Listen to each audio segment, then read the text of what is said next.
Asalaamu calaykum waraxmatullah. Maanta waxaan ka hadli doonaa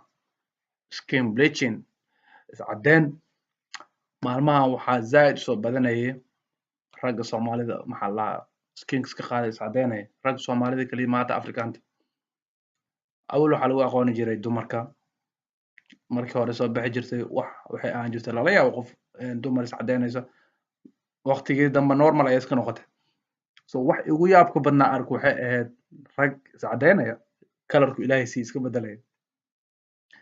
waxaa arkaysaa qof maxaa la halkan wejiga meel walba ka cad laakiin gacmihiisa garbihiisa markaa aragti farihiisa waxaa leedahay kan maxaa waaye dhuxul muu ka shaqeeyaa meesha dhuxusha daraad meel aroosa joogay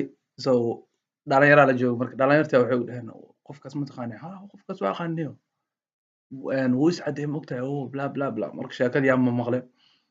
mar horan waxaa ma maqli jiray qof dariskeyga oo maxaa la kalarka waxaas iska qaada iscadeeya ma aha dee waxaan maxaa la kan magaciisa kan black mask maxaa la kan wasaqday waxaas ka fujiya ma aha kariimada caadiga qofka wasaqday waxaas ka fujiya waa diyaano camal bleach waa wax dhan kalarka bedelaya qofka haduu maxaa la dark black ahaa qof kalarkiisa dhan iftiin ka dhigay waxay ahaan jirtay maxaa la wax dumarka kale isticmaalaan maalmahan waxaa waaye raggii aad isticmaalay maxaa dhibaatadaas ku gelinaya yani kalarku ilaahay ku sii iskaga qaadaysaa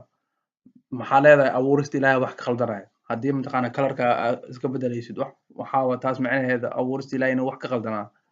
haddii aad mataqaana kalar dhan oo maxaa lahaa familkaaga mataqaana haddii familkaaga dhan wada black yahay ama hooyada black hooyada dadkiin dhan ay madow yihiin Soomaali tusaale ahaan anaga Soomaali haddaan dad madow nahay haddii marka aad leedahay marka familkeyga dhan way falxun yihiin dadka cadaanka mataqaana skinkooda naga wanaagsan yahay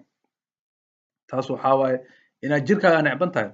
self-hate waxaa la jira haddaa nafsadaada necban tahay kalarkaaga haddaa necban tahay waxaa wax cudur ah dhakhtarka la tasho xanuuna ku haya daraadad mar dhexdaas Kenya fanaan Kenyana oo rapper ah maxaa la qofkii yaqaano kalarka dhan iska qaaday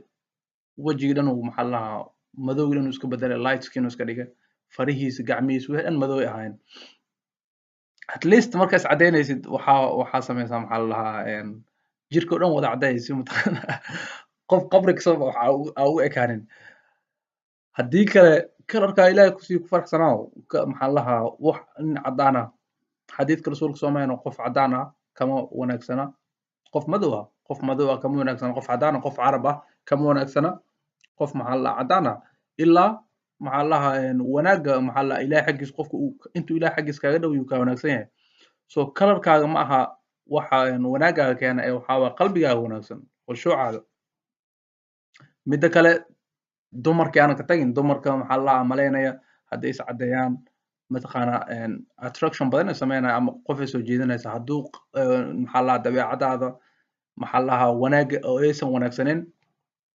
qof walba waxaa weeye agtiisa waa ka xun tahay qurux walba qurxan tahay haddii qalbigaa uu saqa buuxda qof xun tahay foolxumo meel ma kaa jirto